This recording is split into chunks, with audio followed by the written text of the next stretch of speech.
ಗ್ರಹಣ ಅಂದರೆ ಹಿಡಿಯುವುದು ಅಂತ ಅರ್ಥ. ಮೂಲತಃ ಅರ್ಥ ಹಿಡಿಯುವುದು ಅಂತ. ನಮ್ಮ ಹಿರಿಯರು ಈ ಗ್ರಹಣವನ್ನು ಹಿಡಿಲಿಕ್ಕೆ ಉಪಯೋಗ ಮಾಡ್ತಿದ್ರು. ಈ ಗ್ರಹಣಕ್ಕೊಂದು ಎಷ್ಟು ಮಹತ್ವ ಇದೆ ಅಂತಂದರೆ, ಆ ಕಾಲಕ್ಕೆ ಸೋಮ ಸೂರ್ಯೋ ಪರಾಗೇಚ ಪುಷ್ಯಾರ್ಕಾದಿ ಸಮಾಗಮೆ ರಾಯರ ಸ್ತೋತ್ರ ಎಲ್ಲರಿಗೂ ಬರ್ತದೆ. ಅಲ್ಲಿ ಹೇಳುವಾಗ ಆ ಗ್ರಹಣಕ್ಕೆ ಸೋಮ ಸೂರ್ಯ ಉಪರಾಗ ಇದೆ. ನಾಡ್ದು ಬರುವಂತಹದ್ದು ಸೂರ್ಯೋಪರಾಗ, ಚಂದ್ರೋಪರಾಗ. ಆ ಗ್ರಹಣಕ್ಕೆ ಎಷ್ಟು ಮಹತ್ವ ಅನ್ನೋದ್ರ ಒಂದು ವಾಕ್ಯದಲ್ಲಿ ಹೇಳ್ತೇನೆ. ಯಾರಿಗಾದರೂ ಆಶೌಚ ಇದ್ದರೆ, ಮೃತಾಶೌಚನೋ ಜಾತಾಶೌಚನೋ ಏನಾದರೂ ಇದ್ದರೆ, ಆ ಗ್ರಹಣದ ಹೊತ್ತಿನಲ್ಲಿ ಆ ಶೌಚ ಓಡಿ ಹೋಗ್ತದೆ ಅಂತ ಹೇಳ್ತಾರೆ. ಈ ಧರ್ಮಶಾಸ್ತ್ರ ರಿಜಿಡ್, ಆ ಧರ್ಮಶಾಸ್ತ್ರ, ಈ ರಿಜಿಡ್ಡಾದ ಧರ್ಮಶಾಸ್ತ್ರ ಈ ಗ್ರಹಣವನ್ನು ಹೇಳುವಾಗ ಆ ಶೌಚ ಇಲ್ಲ ಹೊತ್ತು ಅಂದರೆ ಅರ್ಥ ಏನು ಅಂದರೆ, ಆ ಗ್ರಹಣ ಕಾಲ ಅದನ್ನು ಪ್ರಕೃತಿ ವೀಕ್ಷಣೆ ಮಾಡಿ ಹಾಳು ಮಾಡಬೇಡಿ. ಅದು ಒಂದೊಂದು ಕ್ಷಣಕ್ಕೂ ಅದಕ್ಕೆ 100% ಅದಕ್ಕೆ ವ್ಯಾಲ್ಯೂ ಇದೆ. 1 ಮಾರ್ಕ್ ಹಾಕುವಲ್ಲಿ ಅಲ್ಲಿ ಮಾಡಿದ ಸಾಧನೆಗಳಿಗೆ 100 ಪಟ್ಟು ಮಾರ್ಕ್ ಅದಕ್ಕೆ ಹಾಕ್ತಾರೆ ಅಂತ.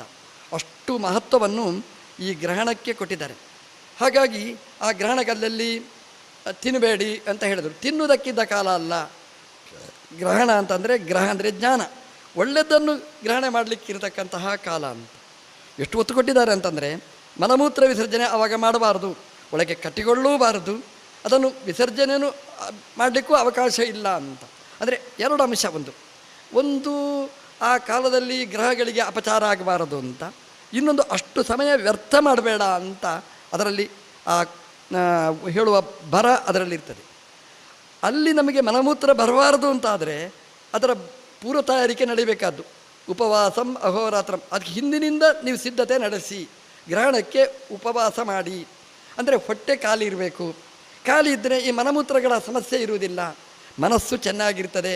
ಮನಸ್ಸು ಚೆನ್ನಾಗಿತ್ತು ಅಂತಂದರೆ ಆ ಕಾಲವನ್ನು ನಮಗೆ ಬೇಕಾದ ಹಾಗೆ ಉಪಯೋಗ ಮಾಡಿಕೊಳ್ಳಲಿಕ್ಕಾಗುತ್ತೆ ಅಂತ. ಇಂತಹ ಕಾಲ ಮತ್ತೊಂದು ಸಲ ನಮಗೆ ಬರುವುದಿಲ್ಲ. ಹಾಗೆ ಗ್ರಹಣ ಬಂತು ಅಂತ ತಲೆ ಬಡ್ಕೊಳ್ಳುವುದಲ್ಲ, ಗ್ರಹಣ ಬಂತು ಅಂತ ಪ್ರಕೃತಿ ವೀಕ್ಷಣೆಯಲ್ಲೇ ಸಮಯ ವೇಸ್ಟ್ ಮಾಡುವುದು ಅಲ್ಲ.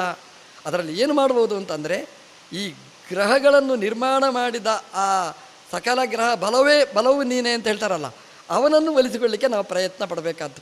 ಇದನ್ನು ನೋಡಿ ಏನು ಮಾಡೋದು, ನೀವು ನೋಡ್ತೀರಷ್ಟೇ ಚೆಂದ ಇದೆ ಅಂತ. ನೀವು ನಾಳೆ ಅದನ್ನು ನೋಡ್ಬೋದು, ವಿಡಿಯೋದಲ್ಲಿ ರೆಕಾರ್ಡ್ ಮಾಡಿರ್ತಾರೆ. ನೀವು ಏನು ಮಾಡಬೇಕಾದ್ದು ಅಂತಂದರೆ, ನೋಡಿ ಏನೂ ಆಧಾರ ಇಲ್ಲ, ಆ ಸೂರ್ಯ ಅಲ್ಲಿರ್ತಾನೆ. ಏನೂ ಆಧಾರ ಇಲ್ಲ, ಚಂದ್ರ ಮಧ್ಯದಲ್ಲಿ ಬರ್ತಾನೆ, ನಾವು ಇಲ್ಲಿರ್ತೇವೆ. ನಮಗೂ ಆ ಸೂರ್ಯನಿಗೂ ಮಧ್ಯದಲ್ಲಿ ಆ ಚಂದ್ರ ಪಾಸಾಗ್ತಾನೆ. ಇದು ಹೇಗೆ ಆ ರಸ್ತೆ, ಅದು ಯಾರು ಮಾಡಿದರು, ಅದು ಹೇಗೆ ಹೋಗುತ್ತೆ, ಆ ಸೂರ್ಯ ಹೇಗಿರ್ತಾನೆ. ಬಹುಚಿತ್ರ ಜಗತ್ ಬಹುದಾಕರಣಾತ್, ಆ ಭಗವಂತನ ಅದ್ಭುತ ಸಾಮರ್ಥ್ಯ, ಅದನ್ನು ನಾವು ಚಿಂತನೆ ಮಾಡಬೇಕು. ಯಾರು ಮಾಡಿದರು, ತನ್ನಷ್ಟಕ್ಕೆ ಎಲ್ಲಿಯಾದರೂ ಒಂದು ಬಲ್ಬು ಹೋಗುವುದು ಅಂತ ಉಂಟ, ಎಲ್ಲಿಯಾದರೂ ತನ್ನಷ್ಟಕ್ಕೆ ಅದರ ಮಧ್ಯದಲ್ಲಿ ಇನ್ನೊಂದು ಏನು ಬರುವುದುಂಟ, ಅಡ್ಡಿ ಏನು ಬರುವುದಿಲ್ಲ. ಸೂರ್ಯ ಅಲ್ಲಿ ಹೋಗ್ತಾನೆ, ಇಲ್ಲಿ ಚಂದ್ರ ಮಧ್ಯದಲ್ಲಿ ಹೋಗ್ತಾನೆ. ಒಂದು ಬೆಳಕಿನ ಗ್ರಹಕ್ಕೆ ಇನ್ನೊಂದು ಬೆಳಕಿನ ಗ್ರಹ ಅಡ್ಡಿ ಬರುವುದುಂಟ. ಅದು ಏನೊಂದು ವಿಚಿತ್ರವಾಗಿರ್ತಕ್ಕಂಥದ್ದು. ಚಂದ್ರ ಮಧ್ಯದಲ್ಲಿ ಅದು ನೋಡಿ, ಅದು ವ್ಯವಸ್ಥಿತವಾಗಿ ನೋಡಿ ಲೆಕ್ಕಾಚಾರ ಮಾಡಿದ್ರೆ ನಿಮ್ಗೆ ಗೊತ್ತಾಗುತ್ತೆ. ಮೊದಲೇ 1 ವರ್ಷದ ಮುಂಚೆನೇ ಗ್ರಹಣ ಬರುತ್ತೆ ಅಂತ ಹೇಳ್ತಾರೆ ನೋಡಿ. ಅದೇನು ಆಕ್ಸಿಡೆಂಟ್ ಅಲ್ಲ, ಅದು ಅವರ ಗತಿ ಅಂದರೆ ಹಾಗಿರ್ತದೆ ನೋಡಿ. ಇಂಥ ವ್ಯವಸ್ಥಿತವಾದಂತಹ ಗತಿ, ಎಲ್ಲಿ ಆಕ್ಸಿಡೆಂಟ್ ಆಗೋದಿಲ್ಲ. ನಮ್ಮಲ್ಲೆಲ್ಲ ವಿಮಾನಗಳು ನೋಡಿ ಎಷ್ಟು ಪ್ಲ್ಯಾನ್ ಮಾಡಿ ಮಾಡ್ತಾರೆ, ವಿಮಾನ ಆಕ್ಸಿಡೆಂಟ್ ಆಯಿತು ಅಂತ ಹೇಳ್ತಾರೆ. ಆಕಾಶದಲ್ಲೇ ತಿರುಗತಕ್ಕಂತಹ ಗ್ರಹಕಾಯಗಳು, ಆದರೆ ಅಲ್ಲಿ ಎಂಥದೂ ಆಕ್ಸಿಡೆಂಟ್ ಆಗೋದಿಲ್ಲ, ವ್ಯವಸ್ಥಿತವಾಗಿ ಹೋಗ್ತಾ. ನಮ್ಮ ಗ್ರಹಚಾರ ಕೆಡಬೇಕಂತದೆಲ್ಲ ಆಗಬೇಕಾದ್ರೆ ಆ ಗ್ರಹಗಳು ಹೋಗ್ತಾ ಇರ್ತಾರೆ. ಮೇಲಿನಿಂದ ಸೂರ್ಯ, ಕೆಳಗಿಂದ ಭೂಮಿ, ಮಧ್ಯದಲ್ಲಿ ಚಂದ್ರ ಪಾಸಾಗ್ತಾನೆ. ನನಗೆ ಅನಿಸುವುದು, ನಾವು ಇದನ್ನು ಹೇಗೆ ತೆಕ್ಕೊಳ್ಬೋದು ಅಂತ. ಸೂರ್ಯ ಭೂಮಿ ಅಂದರೆ ನಾವೇ, ಭೂಮಿಯಲ್ಲಿ ಇರುವವರು, ಹುಟ್ಟಿದವರು ನಾವೇ. ಸೂರ್ಯ ಅಂತಂದರೆ ಅದು ಜ್ಯೋತಿಪುಂಜ, ಜ್ಞಾನಮಯವಾದಂತಹ ಒಂದು ವಸ್ತು. ಆ ಜ್ಞಾನಮಯವಾದ ವಸ್ತು ಎತ್ತರದಲ್ಲಿರ್ತದೆ, ಅದು ಕೆಳಗೆ ಇರುವುದಿಲ್ಲ. ಆ ಜ್ಞಾನಮಯವಾದ ವಸ್ತು ಸುಡುತ್ತದೆ, ಯಾವುದು ಬೇಡ ಅದನ್ನು ಸುಟ್ಟು ಬಿಡ್ತದೆ, ಯಾವುದು ಬೇಕು ಅದನ್ನು ಕೊಡುತ್ತೆ. ಅದು ಹೌದು ನೋಡಿ, ಸೂರ್ಯನ ಬಿಸಿಲು ಬೀಳದಿದ್ದರೆ ತುಳಸಿಯೂ ಬೆಳೆಯುವುದಿಲ್ಲ, ದವಸ ಧಾನ್ಯಗಳೂ ಬೆಳೆಯುವುದಿಲ್ಲ, ಬಿಸಿಲು ಬೇಕೇ ಬೇಕು. ಹಾಗಾಗಿ ಸೂರ್ಯ ಬಿಸಿಲು ಅಂದರೆ ಯಾರಿಗೆ, ನಮಗೆ ಮಾತ್ರ. ಅದರ ಕೆಟ್ಟದ್ದನ್ನು ಸುಡ್ತಾನೆ, ಅದರ ದೋಷಗಳನ್ನು ಕೆಡಿಸ್ತಾನೆ, ಇಲ್ಲ ಅಂತ ಮಾಡ್ತಾನೆ. ಒಳ್ಳೆಯದನ್ನು ಕೊಡ್ತಾನೆ, ಪ್ರಕಾಶನೂ ಕೊಡ್ತಾನೆ, ತೇಜಸ್ಸನ್ನೂ ಕೊಡ್ತಾನೆ. ಅಂತಹ ಸೂರ್ಯ ಮೇಲಿರ್ತಾನೆ, ಮಧ್ಯದಲ್ಲಿ ಚಂದ್ರ ಬರ್ತಾನೆ. ಚಂದ್ರ ಅಂದರೆ ಯಾರು ಗೊತ್ತಾ? ನಮ್ಮ ಅಧ್ಯಾತ್ಮದಲ್ಲಿ ಚಂದ್ರ ಅಂದರೆ ಅದು ಮನಸ್ಸಿನ ಪ್ರತಿನಿಧಿ. ಅದು ದೇವರ ಮನಸ್ಸಿನಿಂದ ಬಂದ ಚಂದ್ರ ಒಂದು ರೀತಿಯಲ್ಲಿ ಮನಸ್ಸಿನ ಅಭಿಮಾನಿ. ಮಹಾರುದ್ರ ದೇವರನ್ನು ಬಿಟ್ಟರೆ ಚಂದ್ರನು ಮನಸ್ಸಿಗೆ ನಿಯಾಮಕ. ಭೂಮಿಯಲ್ಲಿರುವವರು ನಾವು. ಮೇಲಿದ್ದದ್ದು ಆ ಜ್ಯೋತಿರ್ಗ್ರಹ, ಪ್ರಕಾಶದ ವಸ್ತು. ನಮಗೆ ಮಧ್ಯದಲ್ಲಿರುವುದು ಯಾವುದು ಗೊತ್ತುಂಟ? ಈ ಮನಸ್ಸು ಅನ್ನೋದು ಮಧ್ಯದಲ್ಲಿದೆ. ನಾವು ನೆನಪಿಟ್ಟುಕೊಳ್ಬೇಕಾದ್ದು ಈ ಜ್ಯೋತಿಸ್ಸು ಮತ್ತು ಭೂಮಿಯಲ್ಲಿರುವವರು. ನಮ್ಮ ಮಧ್ಯದಲ್ಲಿ ಚಂದ್ರ ಬರಬೇಕು, ಮನಸ್ಸು ಬರಬೇಕು. ಇದರ ಮಧ್ಯದಲ್ಲಿ ಮನಸ್ಸು ಬಂದರೆ ಅದಕ್ಕಿಂತ ಪಾವನವಾದ ಕಾಲ ಅದು ಮತ್ತೊಂದಿಲ್ಲ. ಇವತ್ತು ಏನಾಗಿದೆ ಅಂದರೆ, ಬೆಳಕು ಬರ್ತದೆ ಅಂತಂದರೆ ಅಷ್ಟು ದೂರ ಓಡಿ ಹೋಗ್ತಾನೆ. ಆಚಾರ್ಯ ಹತ್ರ ಮಾತಾಡ್ತಿದ್ದ, ಆಚಾರ್ಯ ಪ್ರವಚನ ಶುರು ಮಾಡಿದರೆ ನಮಸ್ಕಾರ ಆಚಾರ್ಯ ಬರ್ತೇನೆ ಅಂತ ಹೊರಡ್ತಾನೆ. ಅಂದರೆ ಸೂರ್ಯ ಬರುವಾಗ ಓಡುವ ಚಂದ್ರ ಆಗಬಾರ್ದು, ಮಧ್ಯದಲ್ಲಿ ಬರುವ ಚಂದ್ರ ಆಗಬೇಕು. ಮನಸ್ಸು ಮಧ್ಯದಲ್ಲಿ ಬರಬೇಕು. ಎಲ್ಲಿ ಜ್ಞಾನ ಬರ್ತದೆ, ಎಲ್ಲಿ ಬೆಳಕಿರ್ತದೆ, ಅದರ ಮಧ್ಯದಲ್ಲಿ ಚಂದ್ರ ಬರಬೇಕು ಅಂತಂದರೆ ಅದೊಂದು ಪಾವನವಾದ ಕಾಲ ಅಂತ ನಾವು, ಒಳ್ಳೆಯ ಪರ್ವಕಾಲ ಅಂತ ನಮ್ಮಲ್ಲಿ ಅನುಸಂಧಾನ. ಅದನ್ನು ಪರ್ವಕಾಲ ಯಾಕೆ ಅಂತಂದರೆ, ಜ್ಞಾನಕ್ಕೂ ನಮಗೂ ಮಧ್ಯದಲ್ಲಿ ಮನಸ್ಸಿರಬೇಕು.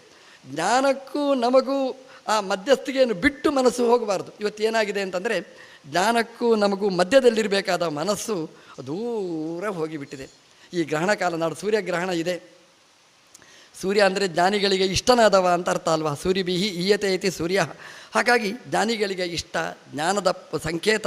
ನಮ್ಮ ದಿನನಿತ್ಯ ನಮ್ಮ ಗಾಯತ್ರಿಯ ಅನುಸಂಧಾನ ಅಂತಹ ಒಂದು ತೇಜಪುಂಜದ ಮಧ್ಯದಲ್ಲಿ ನಮ್ಮ ಅನುಸಂಧಾನ ಆರಾಧನೆಗಳು ನಮ್ಮ ನಡೆಯುವಂಥದ್ದು. ಅದರಿಂದಲೇ ಒಳಗೆ ಧಿಯೋಯೋನ ಪ್ರಚೋದಯಾತಿ, ಈ ಜ್ಞಾನ ನಮಗೆ ಹುಟ್ಟುವಂಥದ್ದು.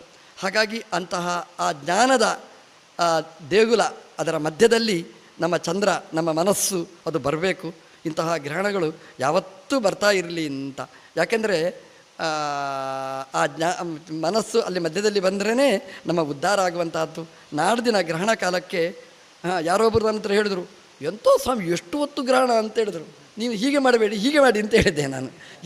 ಇಂಥ ಅವಕಾಶ ನಮಗೆ ಎಲ್ಲಿ ಸಿಗುತ್ತೆ ಅಂತ. ಅಂದರೆ ನಿಮಗೆ ಆಹಾರದ ಚಿಂತೆ ಏನಿಲ್ಲ, ಅಡುಗೆಯ ಚಿಂತೆ ಏನಿಲ್ಲ. ನಿಮಗೆ ಅಷ್ಟು ಹೊತ್ತು ನೀವು ಏನು ಮಾಡಿದರೂ ತುಂಬ ಫಲ. ವರ್ಷ ಇಡೀ ಮಾಡಿದರೂ ಸಿಗದಿದ್ದ ಪುಣ್ಯ ದೇವರು ಆ ಕ್ಷಣದಲ್ಲಿ ಕೊಡ್ತಾನೆ ಅಂತಾದರೆ ಇಂಥ ಒಂದು ಸೌಭಾಗ್ಯ ಇಲ್ಲ. ದೇವರು ಮಾಡಿದ ಅನುಗ್ರಹ ಅಂತ ಚಿಂತನೆ ಮಾಡಬೇಡಿ. ಇದೊಂದು ಗ್ರಹಚಾರ ಹೌದು, ಗ್ರಹಚಾರ ಅಲ್ಲ ನಿಮ್ಮದು ಅಂತ ನಾನು ಅನುಸಂಧಾನ ಮಾಡಿ ಅಂತ ನಾನು ಅವರಿಗೆ ಹೇಳಿದ್ದುಂಟು.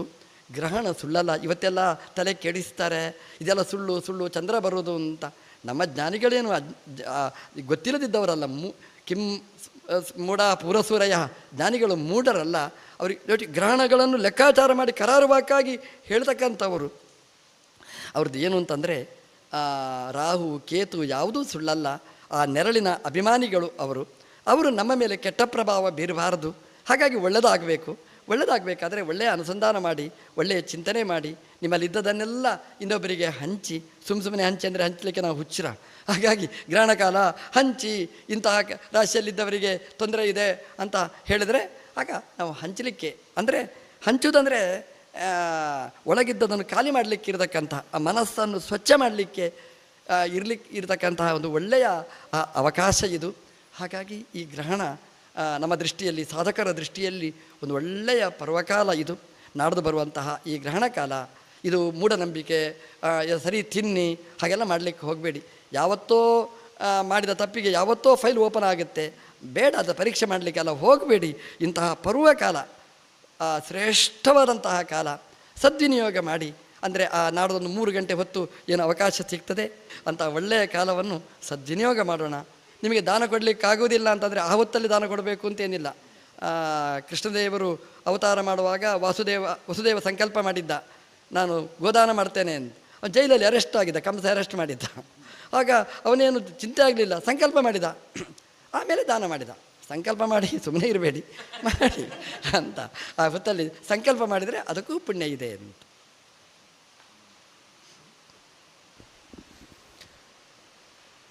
ಶ್ರೀ ಗುರುಭ್ಯೋ ನಮಃ.